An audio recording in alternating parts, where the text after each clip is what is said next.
Welcome to Trick Splash Training. This training topic is Otters and Intro class level class dynamics. Safety, number one is safety. Safety is always first. With all your classes, of course, you're going to enforce all student safety rules all the time. The first 5 safety rules of swimming are posted in the pool room, so you'll find them on the large sign at the back of the pool room. Those 5 safety rules are things that every student should know and be familiar with and understand, and every teacher should be reinforcing for every class. Make sure that you understand those first 5 safety rules for your students. Also, remember the 3 fundamental safety rules for teaching. Number 1, keep your eyes on your class. You can't supervise anything that you're not actually looking at. And so supervision, vision being the key word there, keep your eyes on your class all the time. Refer to the safety training for acceptable scanning frequency, etc. for your class. Number 2, stay within the skill level of your class. That's an important safety rule because you always want to make sure that you're teaching to the level and that you're in a safe place for the majority of your students for the class. Staying within the skill level, you'll notice on the skill sheet that there's a theme for what distances most of those skills are going. That distance is 5 feet for your Otters class. So your skills are going to stick to that theme, and your distance from the step is going to be within 5 or 6 feet of the step, depending upon how far each student's going to swim. So you need to make sure that that's the distance, the maximum distance you are from step 2 for a majority of your class time. There's rare exceptions to that, but for a majority of the time you're going to stay within that area where you're within arm's reach of all your students, especially those that are not actively engaged in a turn, because after all, the student in your hands is the safest one, right? So the ones on the step are the ones that you need to make sure you're continuing to be aware of while you're teaching, and that means staying within arm's reach, making sure you're scanning, and practicing all of the necessary supervision and skill level safety requirements. Fundamental safety rule for teaching number 3, take responsibility for safety. It's important for an instructor to remember that they're the leader not only of the class but of the environment. So you want to take responsibility for all the safety situations. Specifically for Otters and Intro, it's important to remember that only one student should be taking a turn at a time. So when you're doing a turn with one student, all the rest of the students should be on the step. The only exception to that is if you're doing the turn like blowing bubbles. Everybody could be on step 2 blowing bubbles. That's something where you have everybody in your view and within your reach. But you shouldn't have kids on step 2 blowing bubbles while you're taking another student out for their turn. They're just too close to being able to be underwater without someone right there to help right them. And there's 2 reasons that you want to make sure that you're intervening at the most opportune times for not only safety but also for a parent's peace of mind.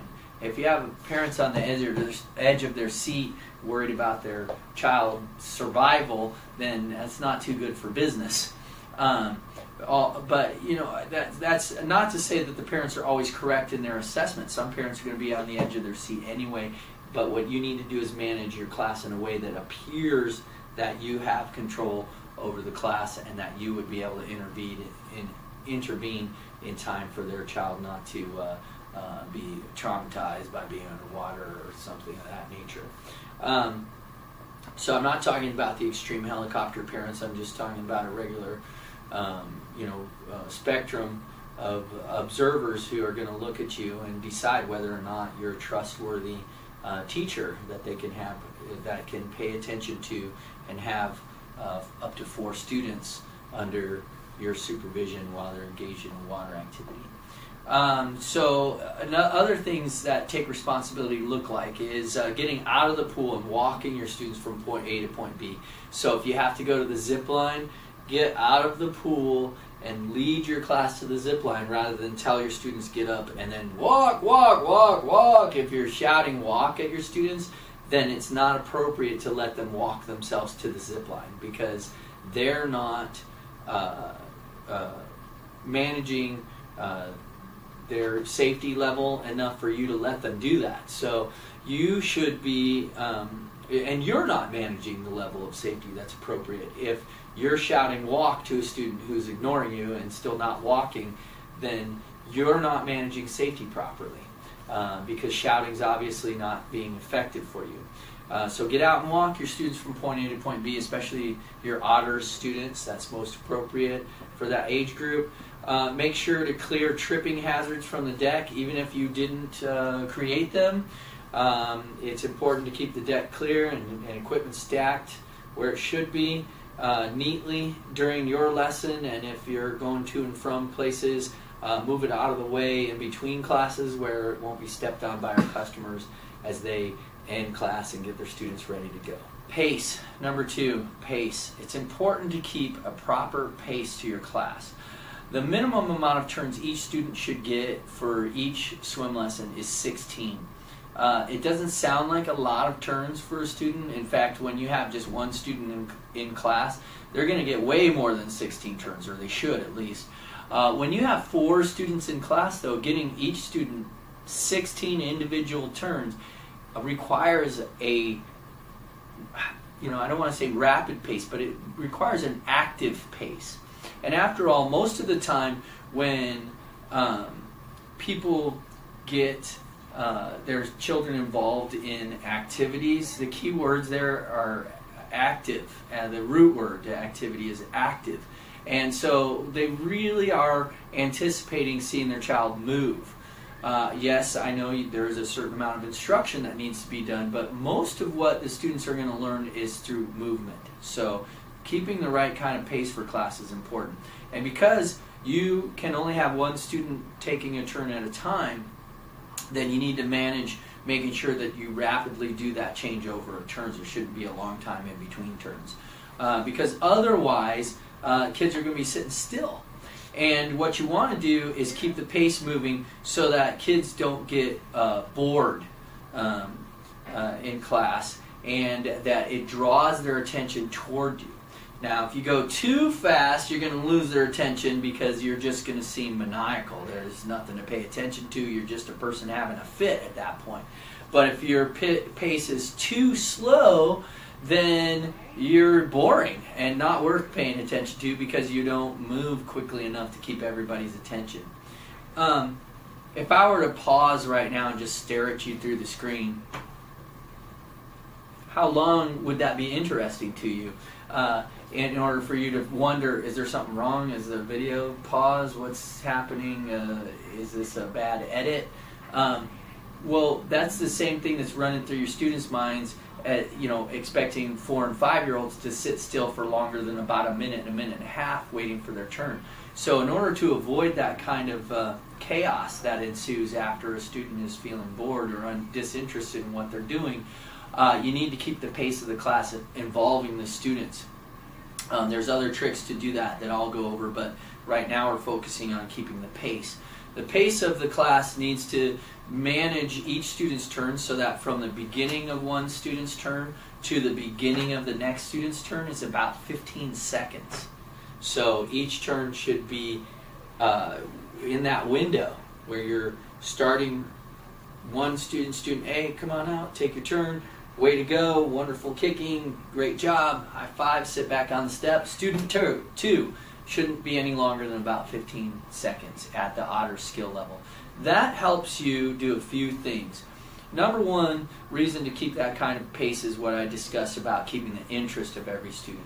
Number two, equally important, is making sure that there's a focus for each turn. If the student isn't sure what the point of the turn is, then there's not as much motivation for them to perform the skill.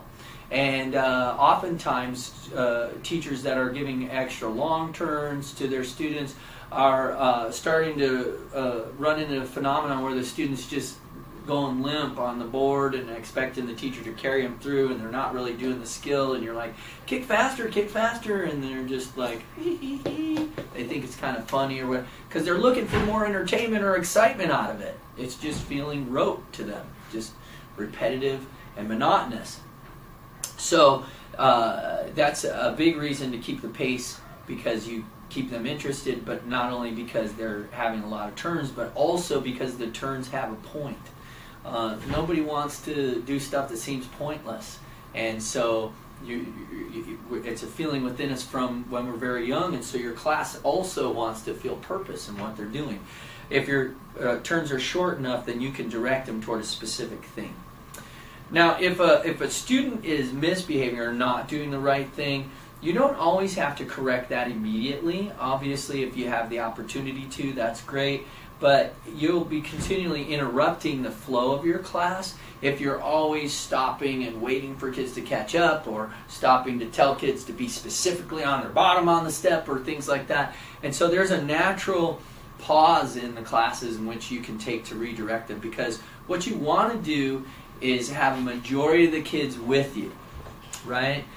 There's 4 kids in class. If at least 2 out of 4 are still paying attention and with you, you want to keep going, and then naturally wait for those pauses to kind of nudge the other kids in line with you. If you only have 1 out of the 4 paying attention, there's something wrong with your presentation, or your pace, or your expectation, or your simple conveyance of authority. Sometimes you're just not letting the kids know you're in charge. I'm not suggesting you be authoritarian in your teaching method, but you certainly need to have your students' attention. And if they're just flat out ignoring you, then you need to kind of set the reset button and get everybody on the same page. Hey, we're doing a swim lesson. You guys have to watch when the teacher's talking. That's school manners. Let's get everybody back on board here. So if you have half or more of your kids paying attention, they'll keep going.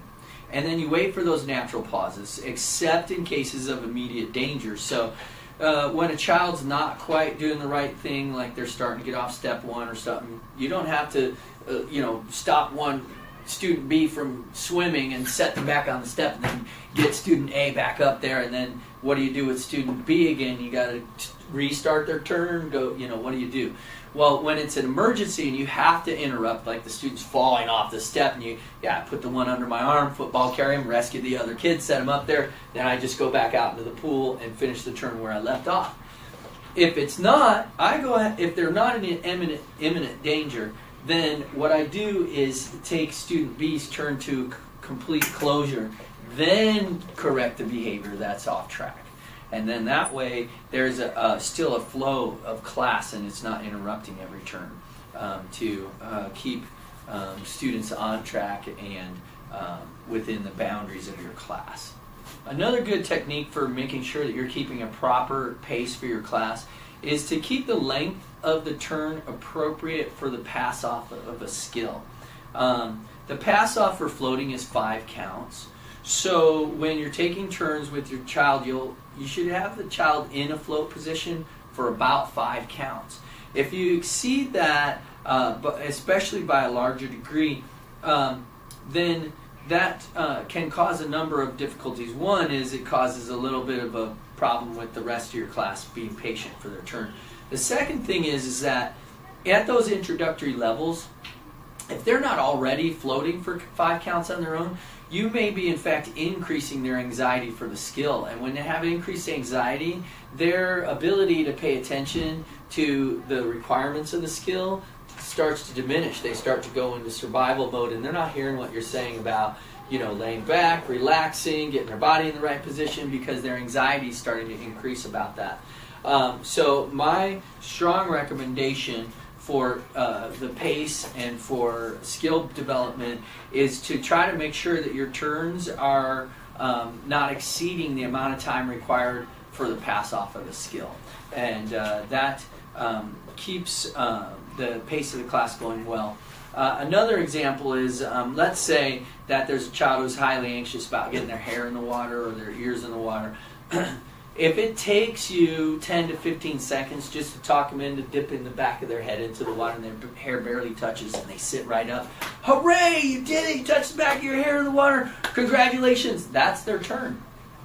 Because the next student who goes immediately into a float position floats the full 5 counts, and then hooray, that's their turn. That's the length they're going to get for their turn. It's not really fair to give one student, oh, please touch your hair in the water. Okay, now we're going to hold it. Wait, you didn't do it for 5. We're going to go again and try it for 5.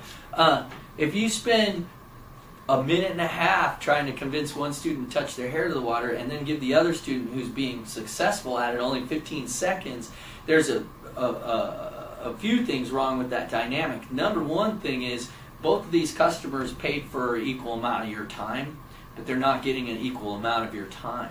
So you have to make sure that the student A, who's a little apprehensive, they do what they can do in the 15 seconds for their turn. And then student B, they paid for the same amount of your time, and hey, maybe they could do more. That's their, hey, hooray, that's where they're at in their life, right? And we're want to make sure that we're giving equal value to our customers, and the equal value isn't equal result, it's equal time. Okay? Because you're never going to guarantee that all students run through the class at an equal pace. That's never possible anyway. So trying to equalize their accomplishments is really the unfair thing to do, because what you need to do is equalize your time with every student.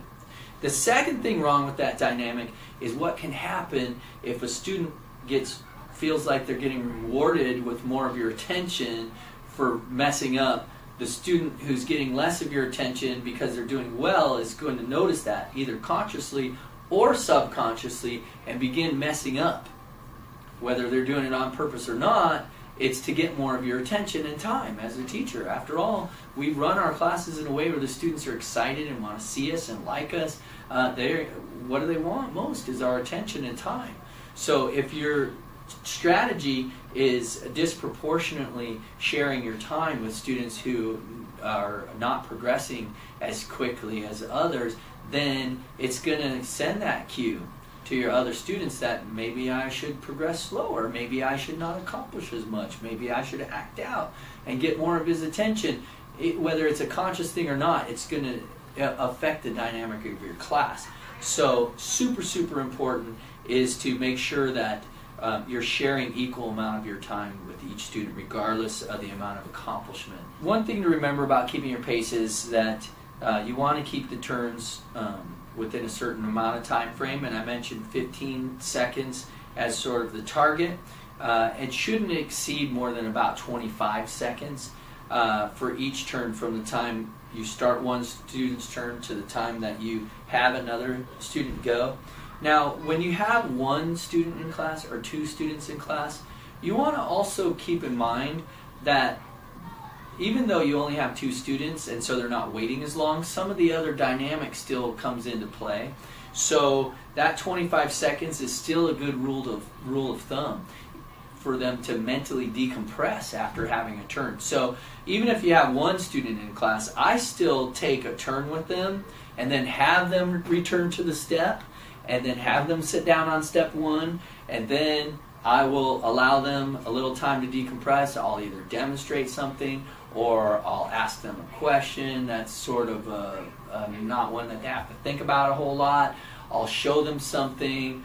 We'll just do some other kicks in between or something of that nature, so that you're keeping that pace going where you're doing a turn and a little break and a turn and a little break.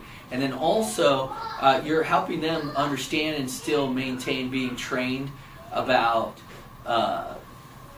taking turns. So if you have 1 student in the class, you're not spoiling them with having it always be their turn and then this sort of ambiguous, continuous turn with 1 student in a private lesson. Instead, you still help them understand have a turn and to have a break and have a turn and have a break, so that when they get in a class with multiple students, they'll still be able to cooperate in that environment.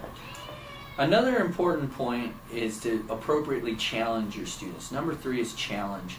And we're not, although we're not an aggressive program, and we're not an authoritarian program, I don't want to just take tools out of your toolbox, because instead we're an assertive program where we know that we're directing the class. We're an inspirational program where we're motivating the students to be brave and to try out new skills. And we're also a nurturing class where we're helping them grow themselves as people into setting a goal and working at it and understanding that success isn't always about achieving, but it's also about not achieving and still working at it until you get some success.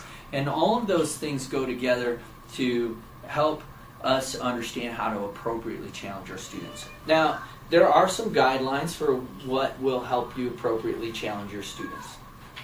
Number one is to make sure that you're within the skill level. Being in the proper skill level helps you set the target in the right arena for your skill development, your students.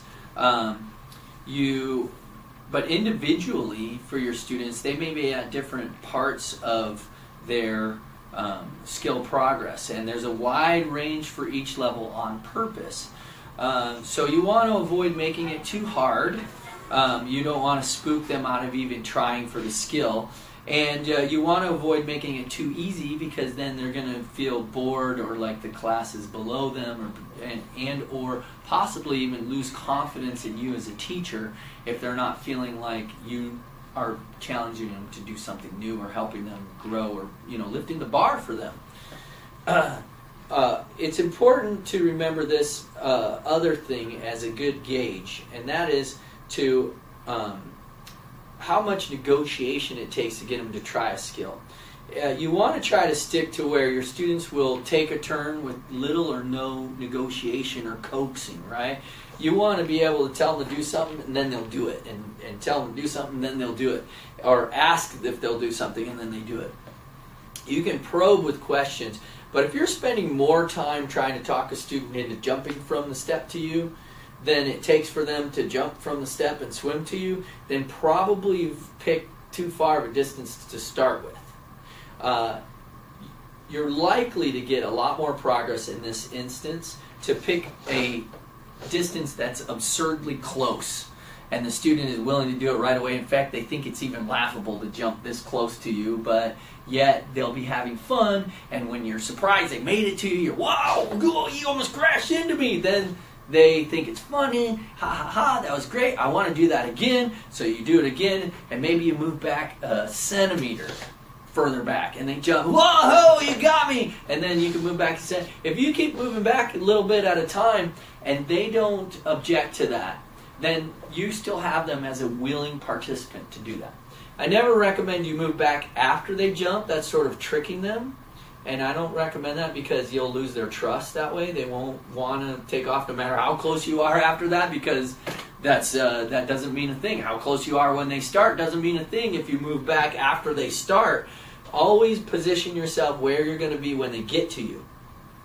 But if you incrementally increase that from a distance they're willing to go to right away, then you're going to get more progress.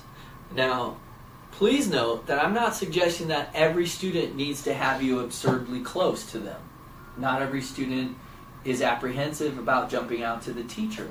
And that's wherein you have to remember that the word is appropriately challenge. It's not take baby steps. It's not make them try big things. It's to appropriately challenge your students. And that requires you to think and to probe and to discover which part, how much challenge is each student ready for.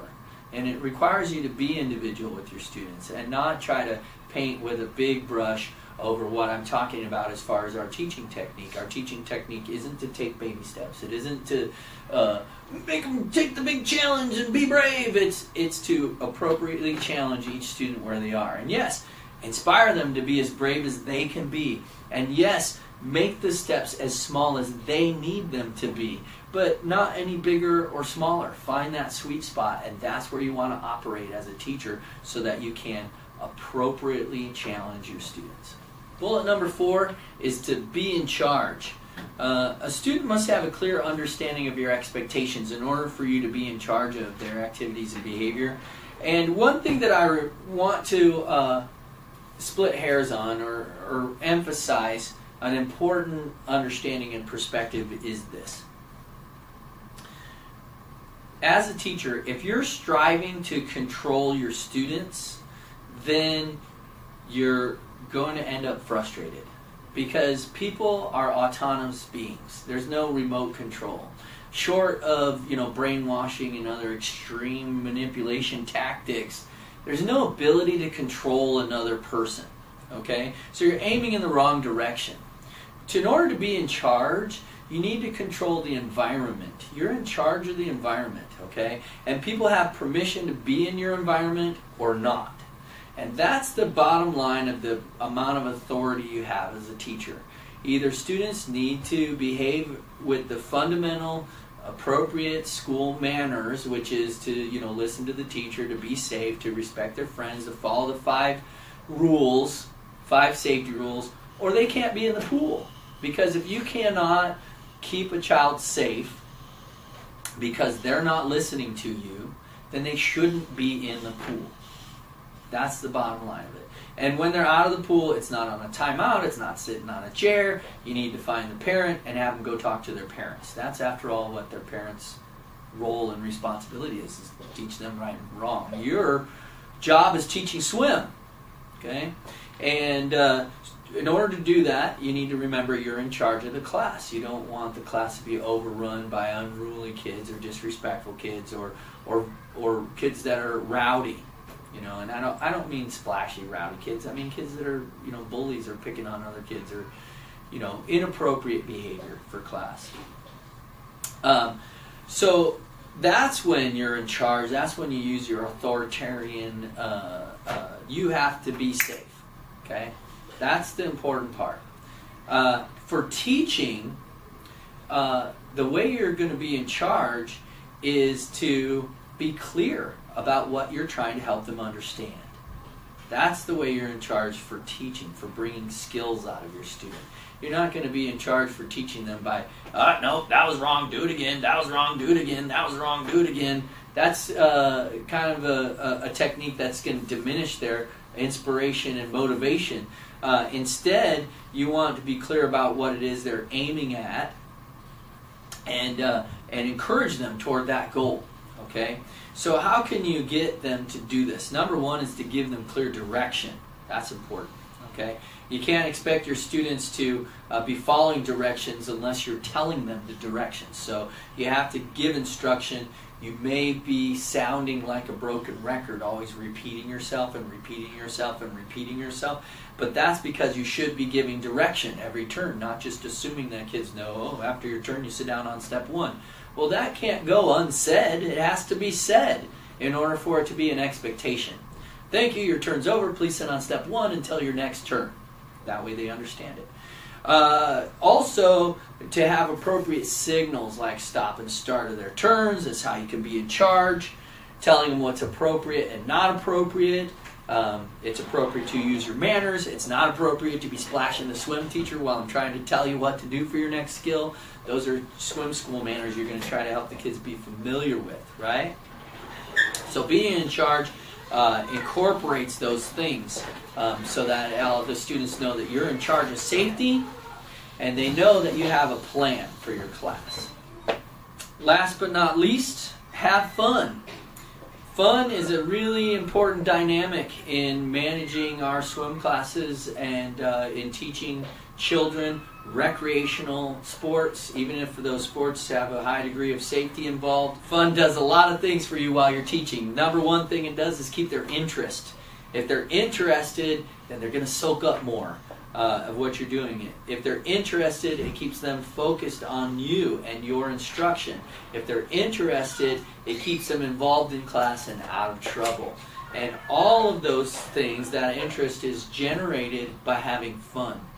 Fun doesn't have to be you acting wacky. It doesn't have to be them acting wacky. Fun is something that they're motivated to do for its own sake. right? You don't have to be a clown in order to be fun or funny. What you want to do instead is have the students feel good about what they're doing. That's going to make it fun for them. So if they're feeling accomplished that's going to help them feel more successful. They're going to have more fun doing it. A person doesn't feel accomplished just by you saying, hey, you did it. They're going to feel accomplished by accomplishing something. That's why this ties in with all of the other stuff we talked about having a plan and appropriately challenging and keeping the skills focused, because that helps you make it fun for them. Really important is to have fun is to have a little variety, and that's wherein practicing the theme and incorporating the themes that we have is super important, because if you don't incorporate the theme, swimming out to the teachers, just swimming out to the teacher, just like they did every other week. But if you incorporate a theme, swimming out to the teacher is Splash Mountain, or swimming away from pirates, or swimming after diving friends, or swimming to Mars in your rocket. It becomes something different even when it's the same skill. And that difference and variety increases their perception of fun and their experience so that it's more fun for them. Fun is an important ingredient in learning and in acquiring skills because it enhances motivation. And so if you're having difficulty understanding how to incorporate themes, understanding how to make lessons fun but also progressive, then make sure that you're talking to your mentor, manager, or swim director. All right, so if you keep in mind those 5 main points: safety, appropriate pace, appropriate challenge, being in charge of your class, and having fun, then you're going to have the best dynamics for your Otters and introductory level classes. Thank you for tuning in.